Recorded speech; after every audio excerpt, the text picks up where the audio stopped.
పెళ్ళికి ముందే ప్రెగ్నెన్సీ అయితే చట్టపరంగా ఎలాంటి చర్యలుంటాయండి? అంటే పెళ్ళికి ముందు ప్రెగ్నెన్సీ అయితే ఇక్కడ జాగ్రత్తగా క్లారిఫికేషన్ ఇస్తా వినండి. హ్మ్. ఉదాహరణకు ఒక వ్యక్తి ఇద్దరు డీప్ లవ్‌లో ఉన్నారు. హ్మ్. ఇప్పుడు ఏం సినిమాది 'అర్జున్ రెడ్డి' సినిమా లాగా ఉంది. హ్మ్. 'అర్జున్ రెడ్డి' సినిమాలో ఆమెకి ప్రెగ్నెంట్ వస్తది. ఇతనే పెళ్లి చేసుకుంటాడు. హ్మ్. సో, అందులో ఎలాంటి ప్రాబ్లమ్ ఉండదు.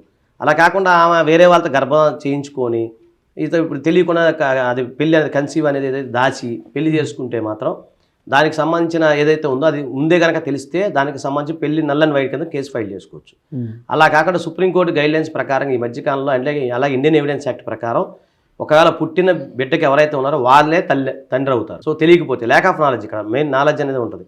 ల్యాక్ ఆఫ్ నాలెడ్జ్ ప్రకారం తెలియకపోతే మాత్రం అతనే తండ్రిగా భావించాల్సి వస్తుంది. ఎందుకంటే పుట్టే పిల్లడికి ఇవన్నీ తెలియదు, అమాయకుడు. హ్మ్. సో, ఎవరైనా సరే వాళ్ళకి మళ్ళీ సంఘంలో సమాజంలో పరువు ప్రతిష్ట ఇబ్బంది అవుతుందనే ఉద్దేశంతో అలా ఇండియన్ ఎవిడెన్స్ యాక్ట్లో పెట్టడం జరిగింది. అలాగే సుప్రీంకోర్టు వారు ఇచ్చిన జడ్జిమెంట్లో ఆ విధంగా జరిగింది. అంటే భార్య వేరే వాళ్ళతో కడుపు చేయించుకొని వచ్చి ఇక్కడ డెలివరీ అయినా కూడా ఇప్పుడున్న భర్త, పెళ్లి చేసుకున్న భర్త ఆ బిడ్డకి తండ్రిలాగానే భావించాల్సి వస్తుంది. హ్మ్. సో, ఇది సంక్షేమం కోసం పెట్టిందనమాట.